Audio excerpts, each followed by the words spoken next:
Break બાદ આગળ વાત સુરતની। સુરતમાં ગાંજાનું વેચાણ કરનારા તત્વો બેફામ બન્યા છે। શહેરનો ફ્લાયઓવર બ્રિજ ગાંજાનો અડ્ડો બની ગયો છે। કાપોદ્રા ફ્લાયઓવર બ્રિજ ગાંજો છુપાવવા માટેનું સાધન બન્યો છે। પોલીસે માહિતીના આધારે છાપો મારી ગાંજો ઝડપી પાડ્યો। ફ્લાયઓવર બ્રિજના નીચે ગાંજો છુપાવી વેચાણ થતું હતું। દીપક સોનવણેની કાપોદ્રા પોલીસે ધરપકડ કરી છે। મૂળ કોસંબાનો વતની દીપક સોનવણે બ્રિજ છૂટકમાં ગાંજાનું વેચાણ કરતો હતો। બ્રિજ પાસે જ આ ગાંજાનું વેચાણ કરતો હતો। બ્રિજના પિલર વચ્ચે રહેલી જગ્યામાં છુપાવતો હતો ગાંજો અને ગાંજાના જથ્થા સાથે આરોપીની ધરપકડ કરી કાયદેસરની કાર્યવાહી કરી લેવામાં આવી છે। વધુ માહિતી મેળવી સુરતથી સંવાદદાતા કીર્તિશ પટેલ જોડાયા છે। કીર્તિશ, આ ગાંજો જે બ્રિજના પિલરમાં છુપાવીને વેચતો હતો, આ કેટલા સમયથી ચાલતું હતું? બિલકુલ, Surat police no drugs in સુરતનું એક અભિયાન લાંબા સમયથી ચલાવી રહી છે અને દિવાળી બાદ નાનામાં નાના ડ્રગ્સનો અથવા કહી શકાય નશીલા પદાર્થનો વેપાર કરતા હોય તેવા લોકોને પકડી પાડવા માટેની એક શપથ લઈ મુહિમ શરૂ કરી છે। તે ભાગરૂપે સુરત પોલીસને અલગ અલગ વિસ્તારોમાં સતત પેટ્રોલિંગમાં રહેવાના આદેશ આપવામાં આવ્યા છે। ત્યારે અમુક એવી જગ્યાઓ છે કે જ્યાં અસામાજિક તત્વો પોતાની બેઠક બનાવતા હોય છે, નુસંસ કરતા હોય છે, ગેરકાયદેસર વેપાર કરતા હોય છે। ત્યારે કાપોદ્રા પોલીસને હકીકત મળી હતી કે અસામાજિક તત્વ તરીકે બ્રિજ નીચે રહેતો એક વ્યક્તિ લાંબા સમયથી નશીલા પદાર્થનું વેચાણ કરે છે અને આ નશીલા પદાર્થ તે બ્રિજની આજુબાજુમાં સંતાડે છે, જેને લઈને કાપોદ્રા પોલીસ દ્વારા પેટ્રોલિંગ શરૂ કરવામાં આવ્યું હતું અને બ્રિજની વચ્ચેના પિલરમાં સંતાડતા હોય તેવી જગ્યા શોધી કાઢી તેના વિરુદ્ધ કાયદેસરની કાર્યવાહી કરવામાં આવી રહી છે। ખાસ કરીને આ વ્યક્તિ છેલ્લા 1 વર્ષથી આ પ્રકારે નશીલા પદાર્થનું વેચાણ કરતો હતો। પોલીસે તેના વિરુદ્ધ અનેક વખત અભિયાનો અને પેટ્રોલિંગ બાદ તેને ઝડપી પાડવામાં આવ્યો છે, પણ મુદ્દામાલ પોલીસના હાથમાં નતો લાગતો। પણ ગઈકાલે જે રીતે પોલીસે ઝીણવટભરી તપાસ કરતા તમામ મુદ્દામાલ પકડી પાડવામાં આવ્યો છે। એટલે કે સુરત પોલીસે હવે નશાનો વેપાર કરતા સામાન્યમાં સામાન્ય આરોપી અને નાનામાં નાના જથ્થાને પકડી પાડવા માટેનું એક અભિયાન શરૂ કર્યું છે। અભિયાન ભાગરૂપે આ એક ગુનો ઉકેલવામાં સુરત પોલીસને સફળતા મળી છે। જી કીર્તિશ, આભાર માહિતી આપવા માટે। છોટાઉદેપુર જિલ્લાના સરકારી સસ્તા અનાજના દુકાનદારો હડતાળ પર છે। જ્યાં સુધી માંગણીઓ સ્વીકારવામાં નહીં આવે ત્યાં સુધી હડતાળ ચાલુ રાખવાની ચીમકી આપી છોટાઉદેપુર જિલ્લામાં સસ્તા અનાજની દુકાનદારોએ હડતાળ પાડી છે। જિલ્લામાં 365 જેટલી સરકારી સસ્તા અનાજની દુકાનો આવેલી છે। સસ્તા અનાજની દુકાનદારોની 20 જેટલી માંગણીઓને લઈ હડતાળ ઉપર છે। આ હડતાળને લઈ હાલ જિલ્લામાં તમામ દુકાનો બંધ છે। જ્યાં સુધી સરકાર તેઓની તમામ માંગણીઓ સ્વીકારે નહીં ત્યાં સુધી હડતાળ ચાલુ રાખશે।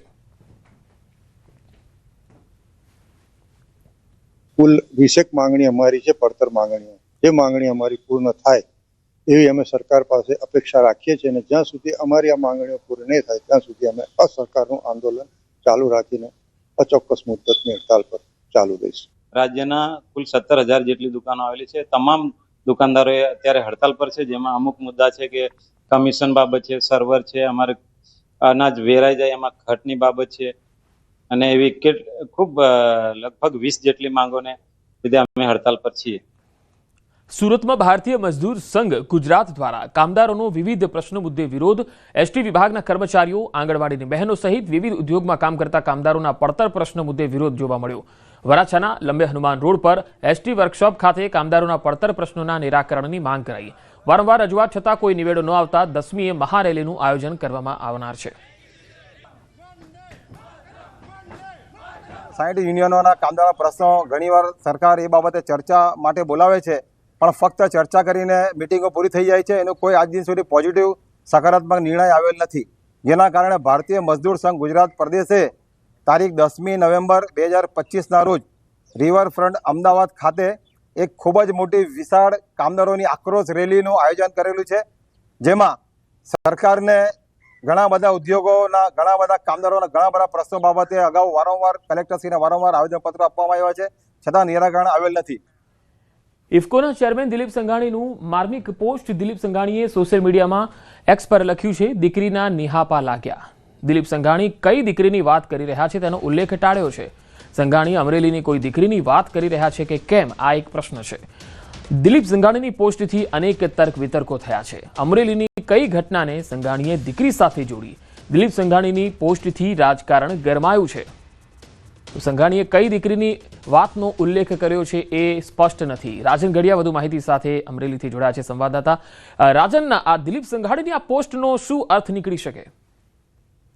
બિલકુલ પંકજ, આ જ સવાલ સમગ્ર જિલ્લાના લોકોમાં છે, કારણ કે દિલીપ સંઘાણીએ માર્મિક પોસ્ટ કરી છે, વિવાદિત પોસ્ટ કરી છે તેવું કહી શકાય, કારણ કે માત્ર 3 શબ્દો તેમણે લખ્યા છે કે દીકરીના નિહાપા લાગ્યા. બિલકુલ તળપદી ભાષામાં તેમણે આ એક્સ પર પોસ્ટ કરી છે, પરંતુ હજુ સુધી દિલીપ સંઘાણી સાથે સંપર્ક થઈ શક્યો નથી. તેમણે આ અંગે કોઈ ફોડ પાડ્યો નથી, પરંતુ અમરેલી જિલ્લામાં આ મુદ્દાને લઈ અને રાજકારણ ગરમાયું છે, કારણ કે કઈ દીકરીની વાત કરે છે, અમરેલીની દીકરી છે કે બીજી કોઈ છે, તેમણે આ વાતને કઈ ઘટના સાથે જોડી છે તે કહેવું અત્યારે હાલ મુશ્કેલ છે. જી પંકજ. જી રાજન, આભાર માહિતી આપવા માટે. તો આ બુલેટિનમાં અત્યારે આટલું જ. નમસ્કાર.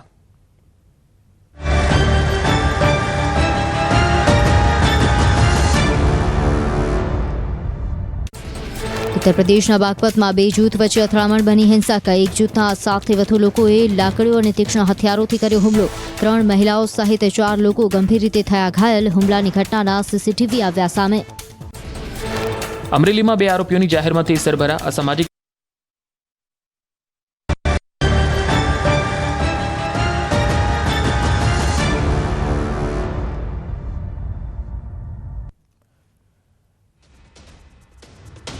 તો ઇફકોના ચેરમેન દિલીપ સંઘાણીએ જે માર્મિક પોસ્ટ કરી છે, આ પોસ્ટમાં તેમણે લખ્યું છે દીકરીના નિહાપા લાગ્યા. હવે આ પોસ્ટમાં કઈ દીકરીનો તેમણે ઉલ્લેખ કર્યો છે એ કહેવાનું ટાળ્યું છે. હવે સંઘાણીની આ પોસ્ટથી રાજકારણ ગરમાયું છે. હાલ આપણી સાથે ઇફકોના ચેરમેન દિલીપ સંઘાણી જોડાયા છે. દિલીપભાઈ, તમારી આ જે પોસ્ટ છે દીકરીના નિહાપા લાગ્યા, હવે એના ઉપર ચર્ચાઓ થઈ રહી છે. તમારી આ પોસ્ટ કયા સંદર્ભમાં છે? આ બાબતે કશું કહેવાનું નથી. ના, પણ ઘણા લોકોના મનમાં એ છે કે આ કઈ દીકરીની વાત છે. દિલીપભાઈએ ફોન કાપી નાખ્યો છે, એટલે એમણે કહ્યું છે કે આ બાબતમાં કશું જ કહેવાનું થતું નથી.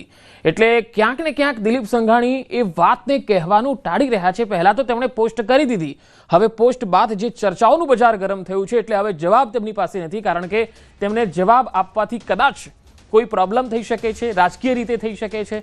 હવે ખ્યાલ આવ્યો. તો દીકરીના નિહાપા લાગ્યા. અહીંયા 100% વાત એ છે કે દિલીપ સંઘાણી કોઈ વાતને લઈને શોર્ટમાં તેમણે આ પોસ્ટ મૂકી છે, ભલે